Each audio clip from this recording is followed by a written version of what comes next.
I just came back home, I went skiing, and as you can see I made great progress against Sumatra. I took his western island. I've already landed in his eastern island. I'm using my interceptors to scout. I've already scouted over here in the forest. On the plains there's nothing because I know he has militia. I don't want to lose my valuable units over here against militia hidden in the forests. I want to keep these 2 amphibious tanks intact. They are all I got and I'm gonna need them to island hop and take over small AI nations. So far the war against Sumatra has been straightforward. He hasn't done a lot and he actually is too slow. Tibet was able to attack Siam before Sumatra ever had a chance. I mean, he was much closer than Tibet, but Tibet is moving at a tremendous speed that we know. The map is talking about him, but he's far ahead in diplomacy. 300 points. McLick as 160. The first player is not in my coalition is North Brazil and he's losing a lot of cards and gold. As enemy at your gates is allied with him, he saw it. Anyway, we are all in the top dog game, so that's really cool. Marinhao actually joined by accident, but it's fine. He's welcome to play with us, I guess. I'm a bit lower than the others with 100 points, but yeah, that's because I'm an island nation. I move slower, unfortunately. Sichuan is in big trouble. He's getting attacked now also by South China. Well, he's in a coalition with Japan and Khabarovsk, so I guess that's logical. He won the battle over here. Oh my god,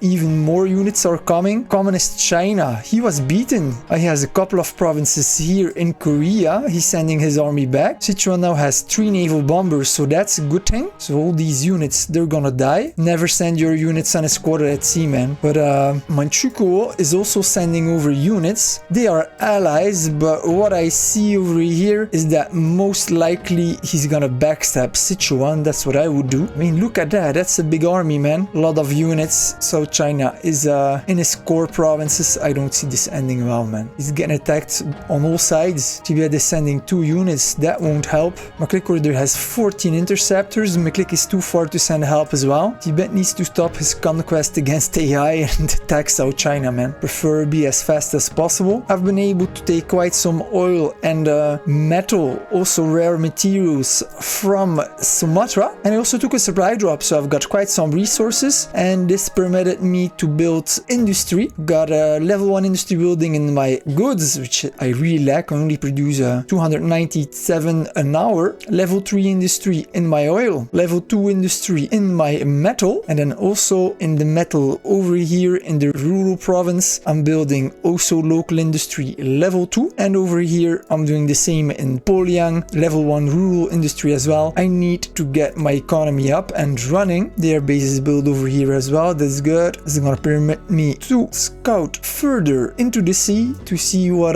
the Philippines are up to. I don't know if I have the goods to upgrade this airbase. Oh, only metal I lack. I'm gonna put it in the queue. Never use level 1 airbases. It's too long to refuel, even if they get hit by a single battleship. And so even if you only have 19 hit points out of 20, you're not gonna be able to use your airstrip. Let's put also this newly produced interceptor into good use. I'm gonna send it over there. Got quite some units I have now. Still my starting units, of course. 4 armored cars. Now 7 interceptors already, 7 naval bombers, 7 battleships, 3 destroyers, 2 amphibious tanks. Got a total of 48 units. Luckily Sumatra is not that active now because he used some cards, I think, that he did, because there were no units here and all of a sudden there were 4. Not that it matters. With 5 battleships and 2 more on the way, it's gonna be taken out rather fast. Now that I've scouted here, let's see what's happening over here, because if he tries to send units over, I need to spot them as soon as possible so that I can take them out. In research, I'm researching level 3 infantry already, because as with Panasian, your infantry upgrades are soon available. You have level 4 infantry already at day 4. That's pretty good, man, because those units are overpowered.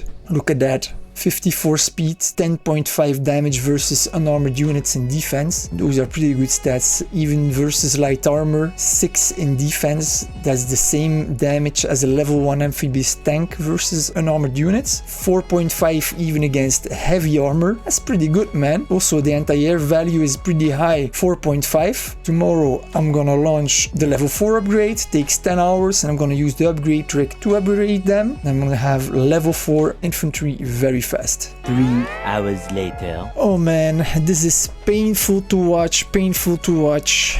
Christ. Why isn't he attacking? He's retreating. Attack that armored car, man. Seriously? You have a light tank. You can shred that armored car. Okay, I don't understand what's happening. Why? Here he's counterattacking, but he has infantry arriving in the back. Sichuan.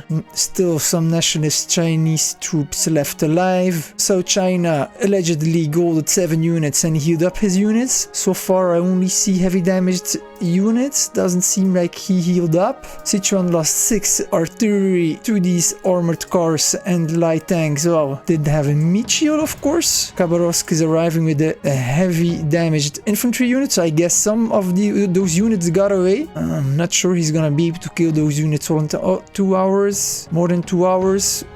Oh yeah, he's gonna be able to kill those units. And then in the south, we've got Manchukuo, who is what is that? An anti-tank? Artillery to artillery. Damn man, Tayer is in there, should be with the artillery. Pretty weird. Manchukuo is taking back a lot of territory, so it's going back to communist China. Who doesn't have an army anymore? Most of them, they're gonna be killed at sea. You gotta love what he's doing here, man. He's thrashing Khabarovsk. Khabarovsk has units in his core provinces, but most of his units were at sea, were killed. Also here, Japan, 4 against 1, man. Freaking hell. Tibet is gonna try to attack nationalist China from behind through Indochina, but he doesn't have that many units over here, man. He's gonna have to tread very carefully. I told my guys to stop expanding. We all had a good run, but it's time to stop expanding west. We need to focus on the east. Kill Manchukuo, Japan, Khabarovsk and South India first, before we turn our attentions to the west, towards Europe, Africa, Middle East, whatever. And of course Tibet is the talk in the newspaper. Also, this dude not very active, man. Very veteran player, level 181. 1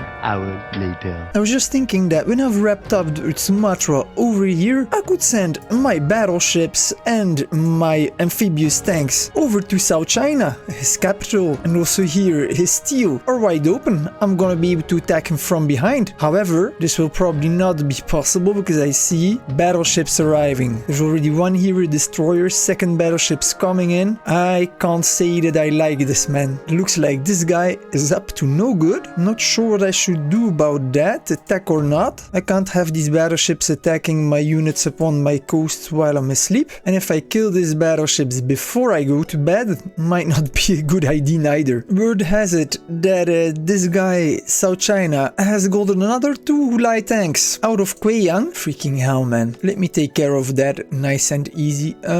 Spice, sabotage, building, damaged by 30. Well, that's done, I guess. I don't know how many hit points a light tank plant has, but 0 out of 20. Perfect. Oh, so you decrease 30 hit points with 1 sabotage action. Got it. Alright, that's 1 very less, I guess. Freaking hell, man. Seriously. You know what? As this guy has already golded 14 level 2 light tanks, let's just take out all his buildings, right? Hoppa. Hop. That's done. Nice. What do we have here? Sabotage building. Sabotage building. There we go. In his capital as well. Perfect. So I had these 3 cities. Chao Kao. Sabotage building. Well, of course, bunkers protect the building. So one more time. Damaged by 2760. Really weird. Another time. Done. Thank you. In total, South China, he had 5 tank plants, 1 aircraft factory, 1 ordnance foundry, an industry, and a bunker. I mean, freaking hell, man, that is a lot. 1 tank plant is 1600 steel times 5, that's 8000, plus 800 for an aircraft factory, 600 for an ordnance foundry, 900 for industry, and 400 for a bunker. That's a total of 10,700 steel. Then you may add 4, 13, somewhere over here and over here. What, 16 level 2 light tanks? More light tanks, more armored cars. Jesus, man. Sichuan, he's never gonna learn it, right? Escort your freaking artillery, man. He's never gonna. Needs 32 minutes to get over there. Christ. He already lost 5 artillery. Luckily over here in Gingsha, South China lost his 6 golden artillery. Also, this is a beautiful sight to to behold. This is why you need to be active in the game and why you need to escort your units. They may use gold, but they're highly inactive, man, so they're losing anyway. Ay ay ay. One more rocket artillery, but he's not escorting his units. Oh, freaking hell, this is painful to watch, man. Also, these rocket artillery are not gonna survive it. Seriously? And where is he moving to? Pull back, man, pull back. Yeah, those units are done for. They're dead. Jesus. Oh, those artillery unescorted. Same over here, unescorted. Jeez. He had 10 regular artillery and 4 rocket artillery, man. That's pretty powerful, but you need to escort them. Ay ay ay. I hope you have enjoyed this video. Please subscribe and hit that bell button for notifications. And I want to say a warm thank you to my members and elite members for supporting this channel.